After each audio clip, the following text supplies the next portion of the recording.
Now welcome to another edition of News from Naboo with Thor's Lightning Takes. And let's get right to the news. Okay, well, we're going to go over the interview that was done with Amandla Stenberg, and it's a little more controversial. It's a little more along the lines of the Leslie Headland narrative. I did a video the other day discussing some of the things she said recently, which wasn't so much a reflection on her as much as the show at the Acolyte, of course, is what we're talking about. As a reflection on that than her. I don't know what this is, but maybe it's the same. Maybe it's some of the same. Talks about like her rise from a child star to the voice of Gen Z. Oh boy. Yeah, there you go. Alright, it does start off by mentioning that she is nervous about going into Star Wars. She should be. I mean, she says, I definitely have been feeling a little more trepidation than I thought, but she's really excited about working with Leslie Headland, who obviously co-created Russian Doll, and then created the role for her in the Acolyte, like literally tailored to her.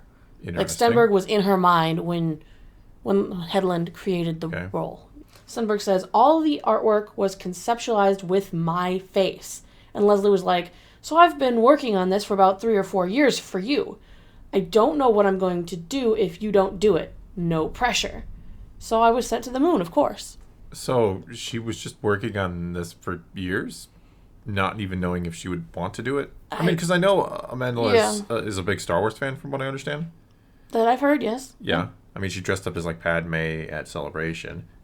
And when I say she should be worried, because, I mean, it's Star Wars, right? Not only are the fans very rabid and passionate, but you can get typecast. There's a lot of things that go along with being in a Star Wars show or movie. Absolutely. Not all of them positive, unfortunately. I mean, Amandla does have a little bit of a career outside of Star she was Wars. in Hunger Games, right? She was the little girl in Hunger Games. Is that what I'm remembering? I was gonna get to there, but she was in other things, of course, too. But I think that's where I only remember her from. I don't know if I've seen anything else she's been in. The article kind of goes out of its way to describe how Stenberg has been honored by Time magazine and other organizations for her political and LGBTQ activism, and that she worked with Beyonce. I don't like when article writers seem to have an agenda. Like, I don't know how much of it comes from the interviewee versus how much of it is coming from what they want to ask you about. Well, isn't that the problem with everything? And don't get me wrong, I'm not saying I'm not guilty of it at all, but so many times you take the people's words out of context and you twist them to fit your narrative one way or the other, right? I think a good example was with Andor, with Fiona Shaw, where she made some comments about how it's like a commentary on Trump's America, right? That the show was. And then you got like Tony Gilroy being like, no, we didn't really, like, it's just kind of a general, thing about fascism. It's different than when an actor produces something versus the director is writing it as such. Yes. So sometimes it's the actors themselves, and then you'll have people jump on it. Sometimes they'll say something and others will take it out of context to use it against them. It's just it's unfortunately a very nasty world out there of just trying to deceive people into believing your narrative or assuming or trying to convince you someone else is part of that narrative or agenda. It's rough. As we know, Stenberg, we just talked about how she had her breakout role in Hunger Games playing Rue, the 12-year-old tribute. And as this article explained out, not only did the film give Stenberg an introduction to a worldwide audience, it also introduced her to the things that come with it, aka online trolls. Yeah. Because when it was announced that 2 of the characters from Hunger Games were going to be race-swapped, played by black actors, fans apparently spotted their racist opinions online and continued it through the tour of their press review and everything. I actually did not hear anything about that at the time. Well, I didn't have a problem with them changing the 12. Thing, it's not the main character and it didn't matter. The funny thing about Hunger Games is it came out before 2015, which seems to be like that tipping point. Yeah, that seems to be like the year that everything just went to hell when it comes to all this, where it just kind of blew up. So with it being before that, either I just never heard about it because it wasn't a thing back then, or it's kind of being made to be a big deal now, even though maybe it wasn't a big deal then. I don't know. I think like Hunger Games was like 2012, right? Somewhere in that neighborhood. So it predates or is at the cusp of that tipping point. Yeah, that tipping point that I think we all kind of have seen the change in the world lately around this kind of stuff. But on all of that, Stenberg says, I think already at age 12, I was like, yeah, people are racist. Why y'all surprised? When I reflected on it, I don't remember being very upset about it. I remember feeling that I don't give a flying F what these racist people think of me. I think bigots don't really bother me. Okay. That's very strong words. But there's always going to be people who are racist. I mean, they're very. I agree. Those are very, they're very interesting words. Like, Disney doesn't usually want you to talk like that. Well, it depends on what you're pitching, right? True. I feel horrible that at 12 years old that she had to deal with comments and stuff like that. She's 12. She got cast. She was probably super excited. And then, boom. They're like, hey, by the way, your character is not supposed to be... Nobody cared. It wasn't like... I mean, I didn't even know. Like I said, I don't remember hearing anything about it. Granted, I wasn't, like, listening for it, I guess. Does that make sense? That's kind of one thing that I'm happy about with the Acolyte.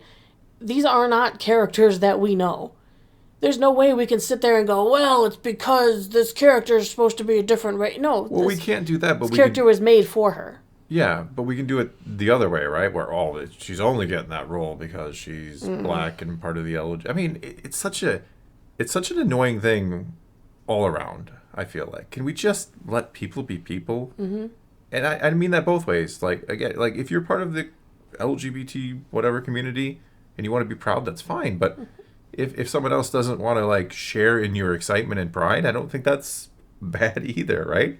Can we just let people be who they want to be and have the views and beliefs they want to believe sometimes? Nothing wrong with that. Anyway. What goes on in their bedroom is none of your business. I agree with that. And I don't have any problem with it. I don't, I don't care, honestly. But now she's going into Star Wars, taking on the role of a Jedi or Sith trainee of some type, or both. I think it's both. Because she's supposed to be twins, is the rumor. Yeah. She said, I have a really, really heavy load in this show, an abnormal load. I think it's because she's playing two characters. Yeah. I 100% think she is playing both. She needs to talk to Dee Bradley about having an abnormal amount of characters to play. He does have quite the load.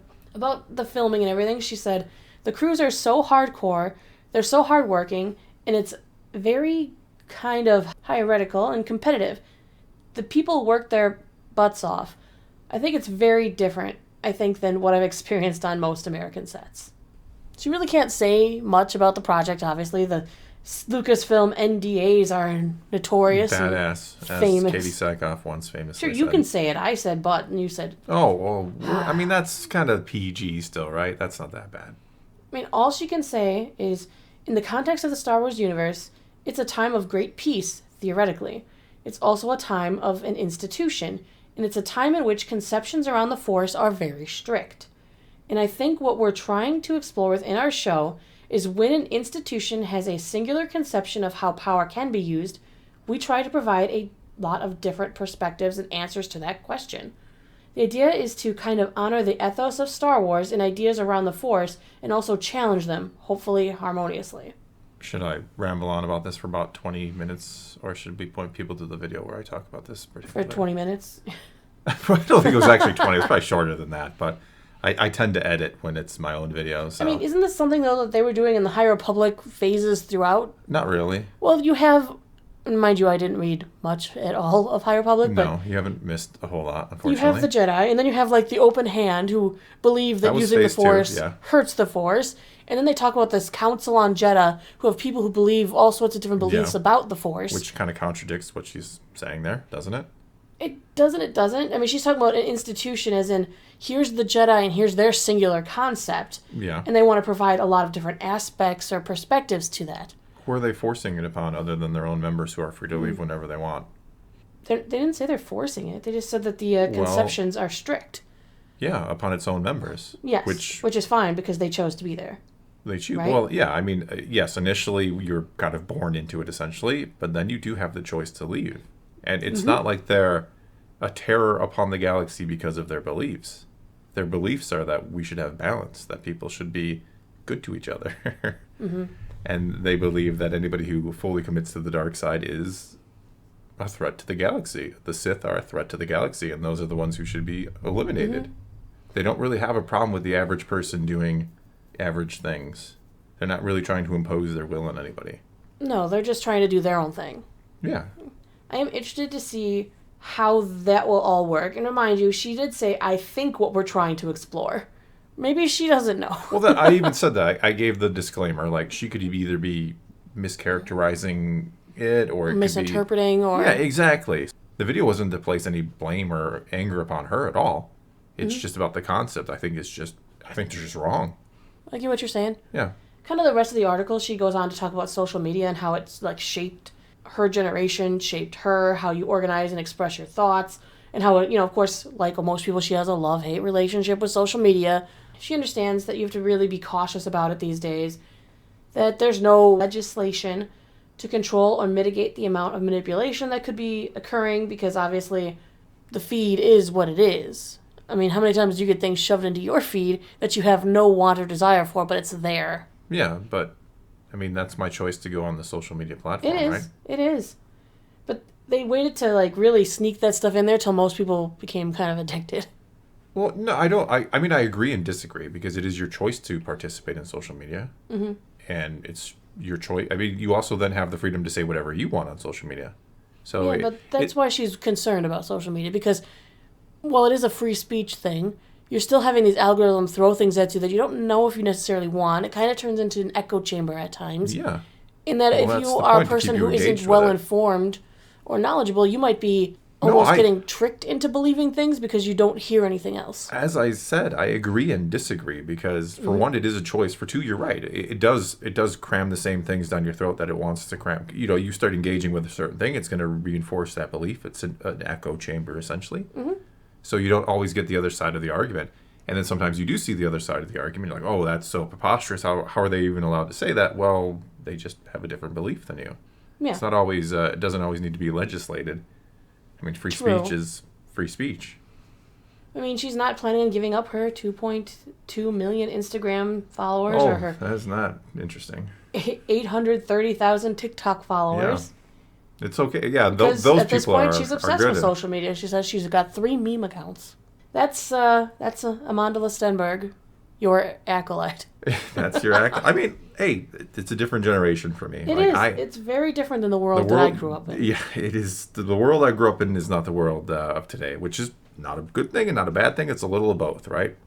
Right. It's just different. Yeah. I mean, I obviously am on social media. I do YouTube. I don't really care about my subscriber count, and I just want to engage with the people who want to engage with me. Sometimes it's very positive. Sometimes it's more heated and it's a debate. Sometimes it's very negative, and I tend to just say, hey, those people are free to say what they want to say. As scary as social media can be these days, imagine how the world will change 10 years, 15 years down the road. Those are how our voice chat talks go in the wee hours of the morning. Oh, boy. Yes, they get, again, as we talked about, I think yesterday's video, they get interesting late at night. Well, I don't have anything else about Amandla. That was the entirety of the article. Okay. Got a little hints about maybe Star Wars to come, and a little hints behind the scene as to who she is. It's interesting. But for now, that's going to be all we got for you this time. Now it is your turn to take to the comments below. Tell us what you think about anything she had to say, or anything I or Naboo here had to say about this kind of topic of social media and the world we all get to live in and share. Whatever the case may be, leave those comments below. Let's talk some Star Wars. And until next time, thanks for watching.